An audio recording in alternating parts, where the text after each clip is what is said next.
Good morning, everybody. I hope you guys are doing great on this fabulous day. I'm a little giddy right now. I'm not going to lie.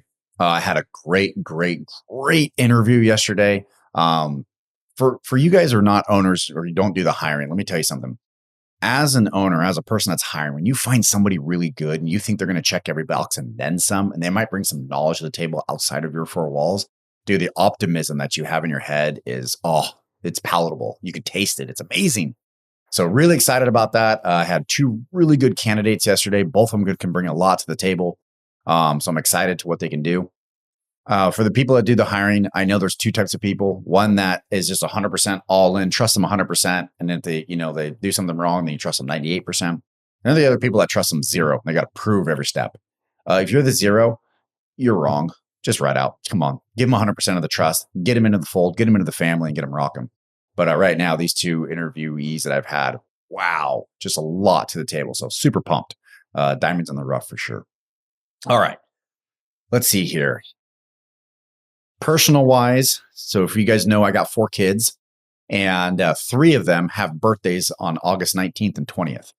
So I got Zoe and Gunnar on August 19th, Titus on August 20th. So 3 out of the 4 kids are all packed into 2 days, which is crazy. So whenever we have a birthday, it is a monster of a birthday. That's coming up this weekend. So it's going to be good times. So we got a big giant slip and slides, adult slip and slide. If you guys ever rented one of these, please take the time to rent one. They're so much fun for parties. It's a slip and slide that's 40 feet long that dumps into a pool and it sits about 3 feet high. So it's a lot of fun. We end up playing relay races with Flip Cup at the end. Yeah, there's drinking. It's fun. Maybe it's an adult party along with the kid party. I mean, you got all your friends. Why not? Anyway. All right. We are going to talk about estimating today. It's one of those things that seems intimidating. Everybody looks at it and they go, I don't want to screw up. I don't want to get it wrong. But estimating is the backbone of every company. It is the foundation. If you don't have a good estimator or an estimating team, you are going to probably price yourself out of business, or you are not going to get any business because you're priced too high. So it is a science that is not only black and white, it's many shades of gray. There's crystals. Sometimes you need a priest. Sometimes you need a live and a dead chicken. You need everything you can to make that estimate correct. You got to know where the way the wind is blowing. Like you guys know, for all the estimators out there that are laughing, trust me, I feel your pain. I get it. I understand. So what I want to do is I want to talk about what goes into an estimate today, because that's important. We need to talk about what the pieces are. In my humble opinion, there are 4 inputs for every estimate. They are the materials that you need to build. There is the labor that you need to bend said materials and form them to make them into the shape that you need. There are the machine costs, your printers, your routers, how you're going to capture the costs. And then number 4, your buyouts. You're going to be buying, maybe outsource, maybe you're going to subcontract, but all your buyouts. And in every estimate is a combination of those 4 items. But before we even get into an estimate, what does an estimate do for us? Honestly, that's a simple question, right? What does an estimate do for us? Well, number 1, it tells us what our true costs are. What is this project going to cost us out of pocket in order to build it? So if I think the cost of a project is going to cost $10,000 and I sell it for $8,000, am I going to be in business very long? No. I just gave the client a project and I gave him $2,000 cash. I am now worse off than what I was before I took that project on. So I'm going backwards. So that's not good. What if I have a project that costs $10,000 and I sell it for $12,000? That's good. That is a 20% return on investment. And I get $2,000 in my pocket once the project's all said and done. That's considered a profit. So now I have a profitable project. We like that. For all you guys that are in the for-profit business, which I am not a 501c3. I am not a nonprofit. I'm very much a for-profit company. I want to make sure that we are going positive and going up in the slope of income and revenue generating projects. So now everybody goes, hey, why don't we just take all the costs and put a 165 or 170 markup on it? Well, if you're old school, that's what a thought process was back in the 1990s. There was a gentleman that was going around all the different sign companies and custom fabrication companies and saying, hey, here are all your raw costs. then we're not going to worry about all your overhead and non-overhead. And you guys float between 45% and 55%. I'm not going to make you do all this math for overhead. So just put a 165 on it. And more than likely, you're going to have 10 to 15% profits when you're all said and done. And he just went around spouting 165 or 170 markup. That was his stick back in the late 90s. Now, we didn't have computers. Hardly anybody did. We were all doing pen and paper. So that kind of made a lot of sense. It was easy to add up our costs and then just times it by 1.7 and move on with our day. But I think in 30 years, we've gotten a little bit more sophisticated. Cars got more sophisticated. We have little mini computers on our phones now. We are a more sophisticated society. So why isn't your estimating more sophisticated?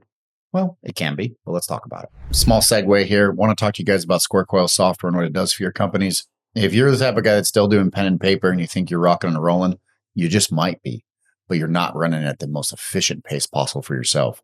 Imagine doing a report. You want to know how many sales each salesperson did for the entire year. So you sit down and get all your books out and it takes you 2-3 hours to build this Excel spreadsheet and you got your answer. But what if you could just click a button and then your 2 or 3 hours are back in your hands and you can evoke change inside of your company for those 2-3 hours versus building a report? That's what Square Coil software does for you. That's what we bring to the table in the way of efficiency. So check us out if you're not using us. Inside of Square Coil software, we have a whole section on setting up the estimate. It is the second hardest thing to set up inside of the software. Why? Because it needs to be accurate. You can't just go Kentucky windage and go, oh, it's about 4 degrees this direction. There's none of that. You have to be precise. This is one of the times that you have to take the time to do the math and do it correctly. Is it hard? Absolutely not. Is it tedious? Yes, very much so. Does tedious sound fun? No. Nobody wants to do tedious work, but it's necessary to get your company on the right step. So step 1, we need to get all your materials into the system, which is inventory. Once the inventory is set up, then we know what our true costs are. Then we go into the estimate section, and the next question it asks is, what labor departments do you want? Now, this is completely customizable. You can have 5 different labor departments. You have 50 different labor departments. Not a big deal, however you slice and dice your company. I'm going to talk about my company. The first department I have is survey. Why do I have survey first? Well, I think that's the engine of my train here all the way to the caboose. And that's the first thing. I think I want to do a survey first. Then I want to write the files. Then I want to cut them on the router. Then I want to go to the metal department and bend them up. Then I want to go to the letter department and shape them. And then I want to go to paint prep. Then I want to go to paint, then vinyl, then assembly, then packaging and handling, then travel, then installation, and then final inspection. Because that's an order of how that sign's going to flow through my shop. So if I'm the estimator, I want to have an order of my head space, what I'm thinking. Okay, the sign, we got to survey the building. Okay, we got to do the drawings, and then we got to bring it to the router and set it there. And he's literally mentally, or she's mentally walking through how to build that sign. That's how a good estimator does it. So your labor departments have to be in order. Okay, easy. Okay, you got that one tackled. First step, done. Congratulations. Step 2, how much does each one of those departments cost you? Now, this is where it gets tricky. There's a lot of people that just go, we're $85 an hour, and just a broad brushstroke across. That's fine if you're in a little tiny area. If you're only selling in the town that you live in, fine, no problem. Same price all the way around. But for us big boys that compete on a national level, I'm in San Diego, California, and I'm trying to compete with a company in Alabama or in Kansas. Their overhead rates are going to be a lot less. I won't get into politics, but we don't like our governor either. So the problem is we have way more expenses going on up in California than they do in their states. And so therefore, we're going to be more expensive. So how can I compete on a national level? Do I throw the towel in and say, we can't do it and walk away? Or do we get competitive? So this is how you get very competitive on a national level when you set up your estimating labor departments. Survey. What's it take to survey? Probably my highest paid installer. He's probably got the most knowledge. That's why he's the highest paid. Highest paid installer. Then I need workers' comp for survey. Now, my workers' comp rates for out in the field are more expensive than they are inside the shop. So I got to calculate the workers' comp in there. I got to calculate the consumables it takes to do the survey. What are consumables? Well, in this case, it's a truck. Truck has wear and tear. The truck devalues. There's depreciation. The truck has maintenance, oil changes, tires. All of those costs need to go into the survey. So I'm going to go look at it and say, what's the average survey? Do we need the crane truck or we need the F-150? Probably just the pickup truck's all we're going to need. So we're going to take the pickup truck and say, okay, it costs me, I'm going to make a number up, $40,000. And then our insurance cost, and then the gas over the period of a year, and then the tires every 2 years, oil changes probably 3 times a year. Add all that up, divide it by, how many hours that truck rolls, probably around 1,500 hours a year. And you're going to get a dollar number, probably $17, $18 an hour, somewhere around there. And I totally made that up. Do not quote me on that part. 17, I have no freaking clue. Could be 25, could be 10, but figure out what it costs you and then divide it by how many hours are running. So roughly 75% is around 1,600 hours. It's usually what most of your equipment runs out. So we take the highest paid guy, let's say $35 an hour. And then we take this at $18 an hour. So that's $53 an hour. So at 53, that's what we're going to put in there for survey. It costs us $53 an hour per hour to have that survey run out there and do it. One down, 14 more to go. Let's go to computer programming. Say, okay, what does that cost? My highest paid computer programmer, that's $1 amount. How much does all the programs that he needs cost me? NRoute, Illustrator, CS, FlexiCut, all those fun software programs that we all talk about and use every day, those cost money. And they need to be upgraded every year, 2 years, or purchased every 3 years. You need to take all those costs. That computer, every 3 years, got to be replaced, new and better and faster. The worst thing you could ever do is say, hey, I saved $3,000 on a computer, but my guy also watched a spinning beach ball of death happen for 20 minutes every day. That 20 minutes every day is going to cost you way more than that $3,000 computer. So upgrade your computers all the time. Trust me, it'll put money in your pocket. I promise you. Do not let anybody work on a computer that's more than 5 years old. That's just ridiculous. Okay, there's your PSA for the day. Now that we have all the computers at cost, now we're going to add all those up, divide them out, plus the highest paid guy, plus the workers' comp rate for hiring him during that time period, add it all together. Let's say you get $48, maybe $58 an hour.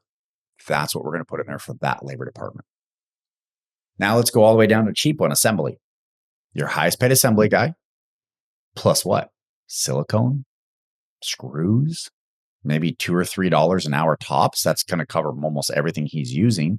Pretty cheap. So your assembly department is probably what? $29 an hour, $30 an hour. Pretty cheap.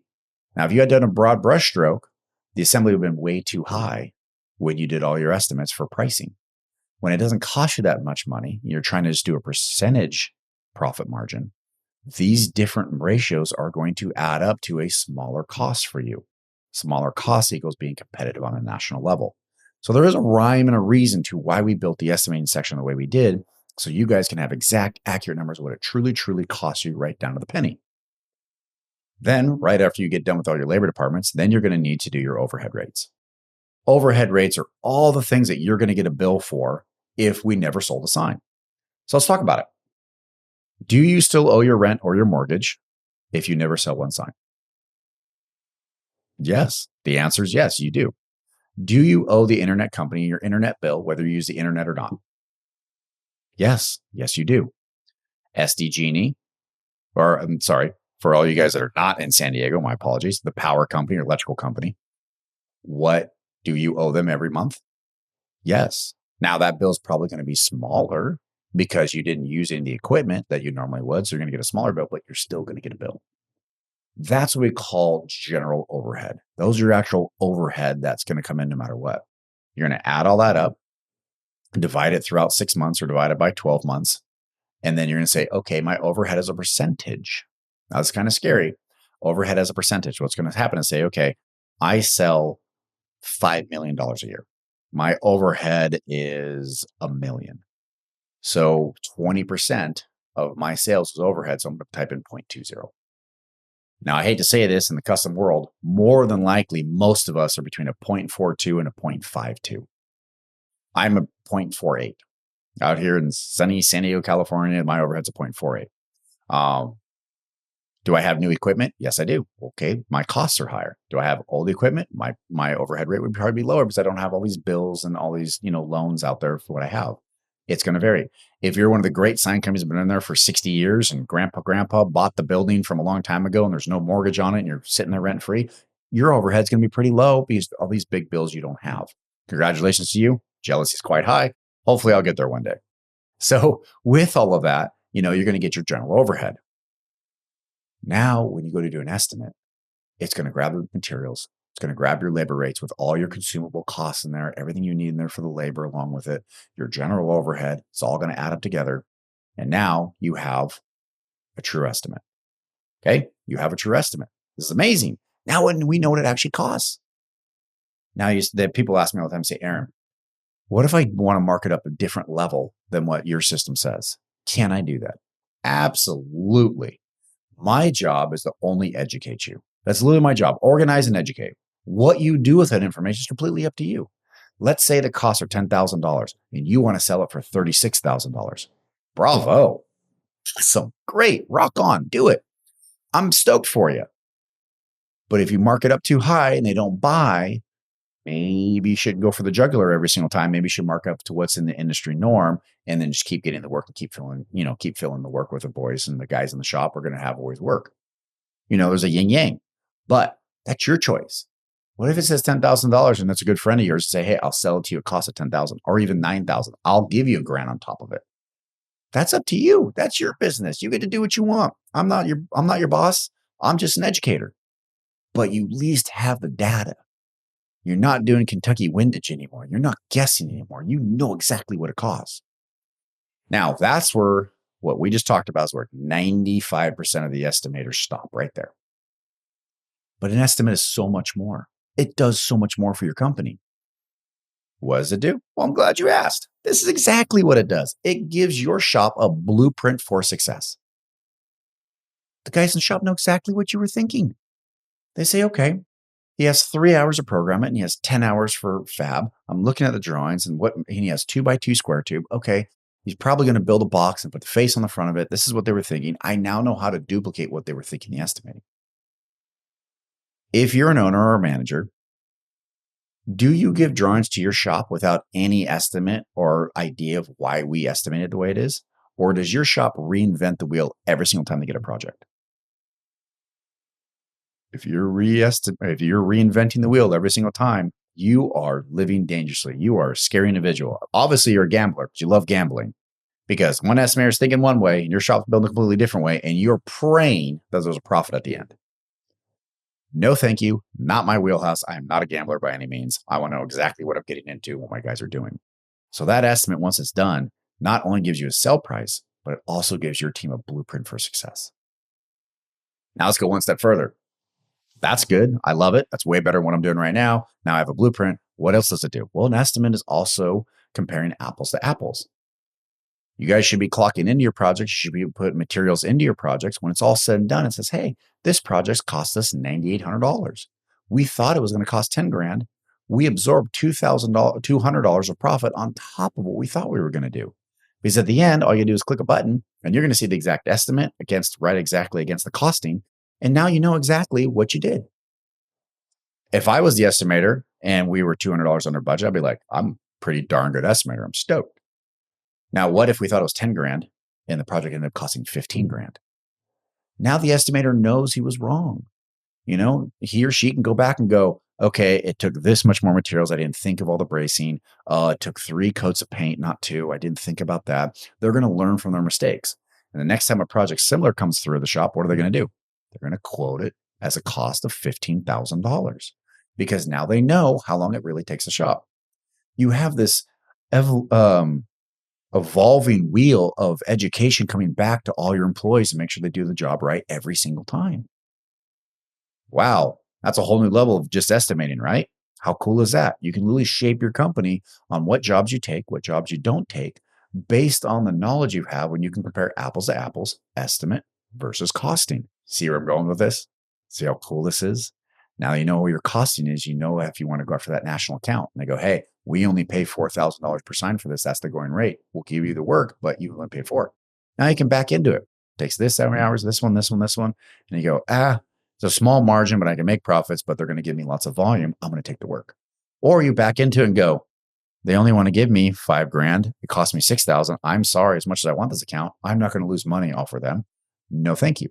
Now you have decision-making skills at your fingertips based on the knowledge you have from your past. Estimating is the foundation of any business. It is the backbone of it. This is where all of your knowledge all of your efforts, all your profits come from, and it's got to be spot on. So when you guys start going to the estimating section, make sure you take the time to set it up correctly because you're going to reap a lot of benefits in the back. Appreciate you guys' time, and I'll talk to you next week.